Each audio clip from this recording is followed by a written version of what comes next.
The morning of August 21st, 1911, arrived with a stillness that felt heavy, almost medicinal. Inside the Louvre, the air was thick with the scent of floor wax and old dust. Vincenzo Peruggia sat crouched in the darkness of a small broom closet, his breath shallow and rhythmic. He could hear the distant, muffled footsteps of a lone guard on the parquet floors, a sound that seemed to echo too loudly in the cavernous galleries. It was a quietness that felt unnatural, as if the museum itself were holding its breath. He waited for the precise moment when the shift changed, a window of time he had measured with obsessive care. When he finally emerged, the hallways were dim, lit only by the pale, grey light filtering through the high windows. He moved with a practiced, invisible grace. He was not a thief in his own mind, but a man reclaiming something misplaced. As he approached the Salon Carré, a sudden cold thought struck him. He looked toward the space where the portrait usually rested, and for a heartbeat, he felt a surge of panic. He had seen the empty hook. He had seen the void where the lady with the enigmatic smile should be. The realization hit him like a physical blow. The painting was not where it was supposed to be. The silence of the museum was no longer peaceful. It was terrifying. He realized then that the world was about to change, and he was standing in the center of the vacuum. Vincenzo leaned against the cool stone of a corridor, his mind racing back to the months of preparation that had led him to this narrow closet. He remembered his time working under Alfredo Baldini, an Italian art dealer who had taught him that a museum is not a fortress, but a machine with predictable gears. Baldini had introduced him to the inner workings of the Louvre, not as a laborer, but as a man who understood the value of the things being guarded. He thought of the wooden display case he had helped construct for the museum. It was a delicate task, fitting glass and frames to protect the masters, but it had given him a unique advantage. While installing the protective casing for the Mona Lisa, he had studied the mechanics of the mounting. He had seen how the museum relied more on the assumption of presence than on the strength of steel. The lock systems were the greatest joke of all. They were designed to keep out the chaotic crowds of tourists, not the quiet, purposeful movements of a man who knew exactly which doors remained unlocked during the morning transition.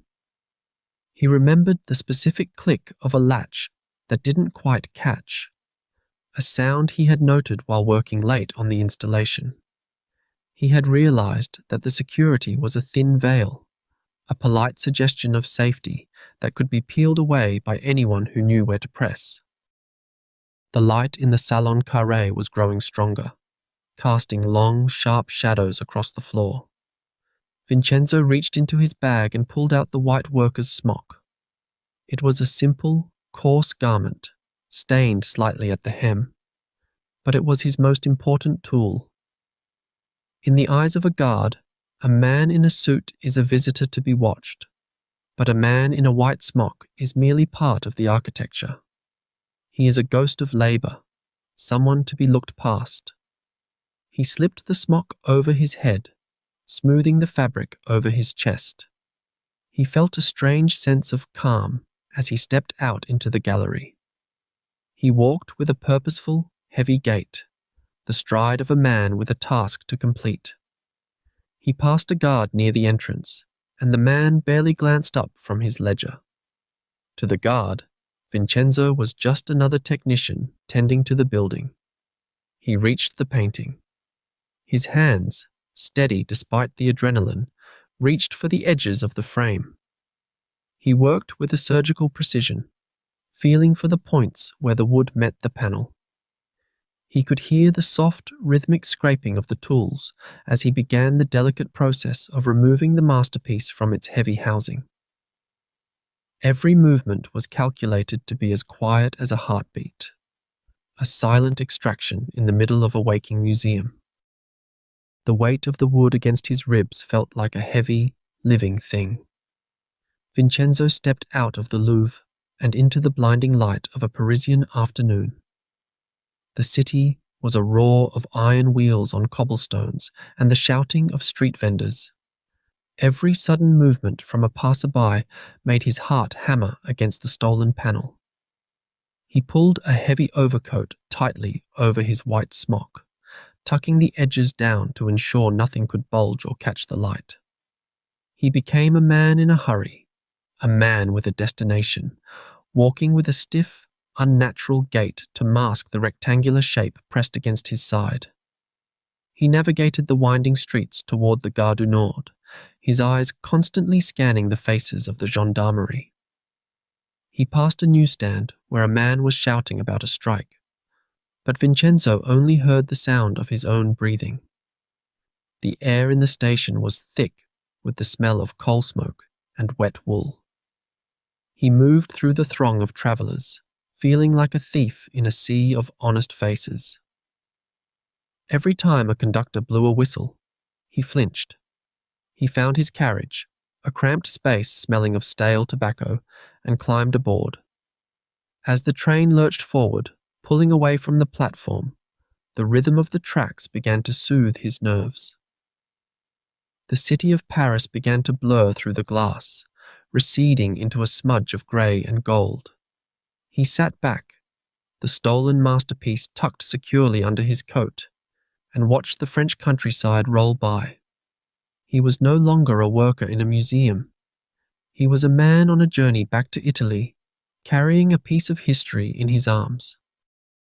At first, the Louvre did not even realize the void they were guarding. For 24 hours, the museum staff simply assumed the painting had been taken to the photography studio for cataloguing. They saw the empty space on the wall and assumed it was part of the routine. It was only when a visitor pointed out the nakedness of the Salon Carré that the panic began to bloom. By the second day, the realization settled in like a cold fog. The most famous portrait in the world was gone. The Sûreté Nationale descended upon the museum with a frantic, disorganized energy. They questioned every guard, every janitor, and every visitor, but the trail was already growing cold. The museum directors tried to keep the news quiet, fearing a blow to the prestige of the institution, but they could not stop the leak. Paris is a city of gossip, and the word travelled faster than the police could move. By the time the news reached the printing presses, the theft had transformed from a local crime into a global obsession. The morning papers did not just report the theft, they fed it. Headlines screamed across the kiosks, turning the missing lady into a phantom. People began to flock to the Louvre, not to see the art, but to stare at the empty patch of wall where she had once hung. It was a strange, new phenomenon. The Mona Lisa was becoming more famous for her absence than she had ever been for her presence. The newspapers had turned a disappearance into a spectacle, and the world was watching. As the weeks passed and the painting remained missing, the frustration of the detectives turned into a desperate need for a scapegoat. They began to look at the fringes of the art world, toward the eccentric and the avant-garde. The investigation took a surreal turn when the police arrested the poet Guillaume Apollinaire. He was a man of the Bohemian streets, a friend to the radicals, and his name was dragged through the mud of the Parisian press. He sat in a cell, bewildered by the accusation that a man of letters could orchestrate such a heist. The shadow of suspicion soon fell upon a much more famous figure. Pablo Picasso, the rising star of the Cubist movement, found himself summoned to testify. The police were convinced that his recent theft of Iberian stone statues was linked to the disappearance of the lady. In a courtroom filled with tense silence, the most important painter in Europe had to defend his integrity against the charge of being a common thief. The detectives pushed and prodded, searching for a connection between the modern art movement and the stolen Renaissance treasure. But they found nothing but dead ends. Every lead turned to ash. Every suspect was released, leaving the Sûreté looking foolish in the eyes of the public. The investigators grew weary, their files thickening with names that led nowhere. They were chasing a ghost, while in a small, quiet apartment in Paris, the ghost was simply waiting. The frantic energy of the investigation eventually ebbed away, leaving behind nothing but empty newsprint and tired detectives. In Paris, the headlines that once screamed about the missing lady began to soften, then fade, then vanish altogether. The world moved on to newer scandals and larger wars, leaving the empty space on the Louvre wall to become a mere footnote in the history of the museum. For Vincenzo Peruggia, this silence was a gift. He lived a life of careful, unremarkable monotony. He worked as a laborer, a man among millions, moving through the streets of Paris without drawing a single eye. He was a ghost in a city that had forgotten he ever existed. But the painting was not forgotten. It lived in the dark, tucked away in a modest apartment, resting inside a dusty wooden trunk. It sat in the shadows of a cramped room, far from the golden light of the Salon Carré. There was no velvet here, no careful climate control, only the smell of old wood and the muffled sounds of the street outside. Vincenzo would sometimes think of her, the woman with the inscrutable smile, sitting in the gloom of his trunk. He did not see himself as a thief hiding a treasure. To him, she was a prisoner of France, waiting for a liberator. He waited for the heat to die down, for the police to stop looking at the shadows, and for the moment when it would be safe to bring her home.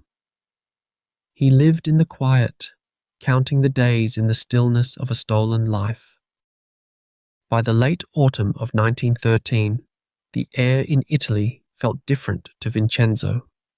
The fever of the theft had cooled into a dull memory, and he felt the pull of his homeland. He travelled south, eventually finding himself in the winding, sun-drenched streets of Florence. He did not go to a museum, but to the Hôtel de la Ville. He carried no heavy trunks, only a heavy secret and a sense of righteous purpose. He sought out a man named Alfredo Geri, an art dealer who understood the weight of history and the nuances of the market.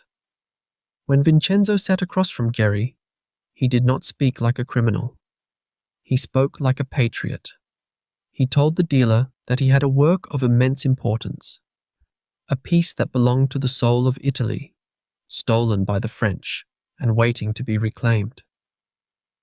He framed his crime as an act of devotion, a way to right a historical wrong.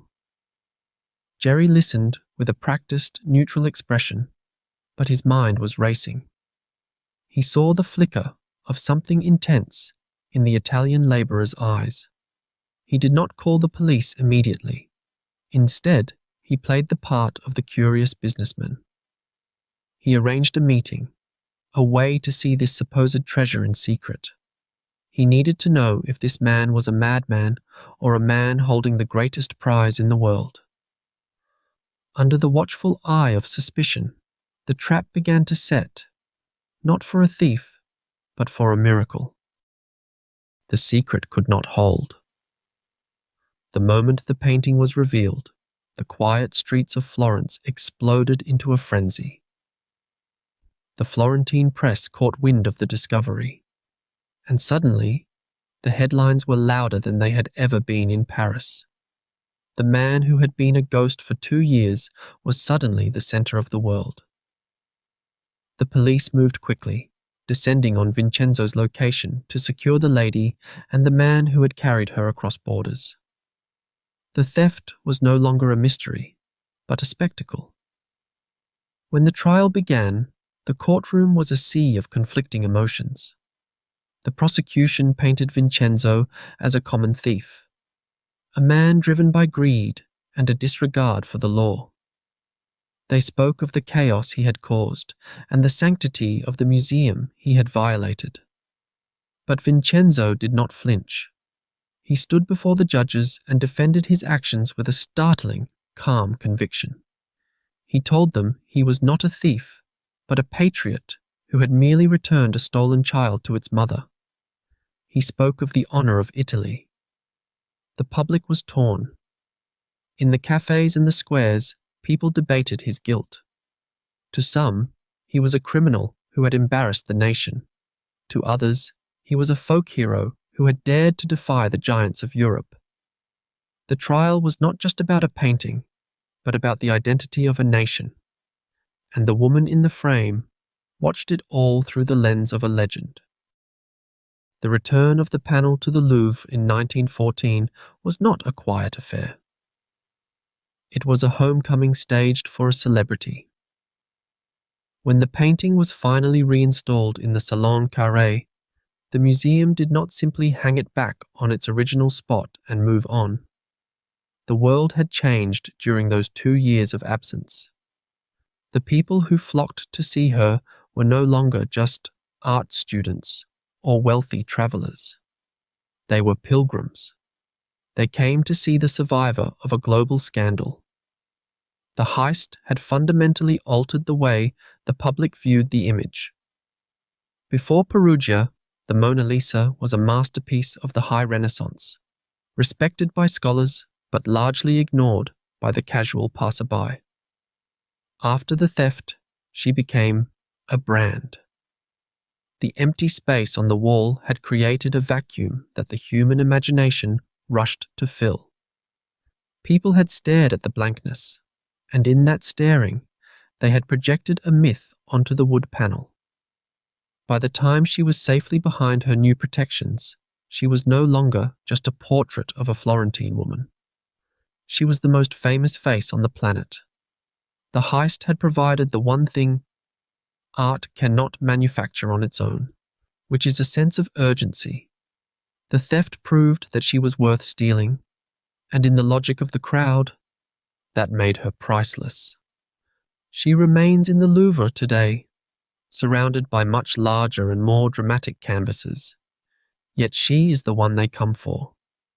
She is the icon born of her own disappearance, a legend etched into the very wood of her frame.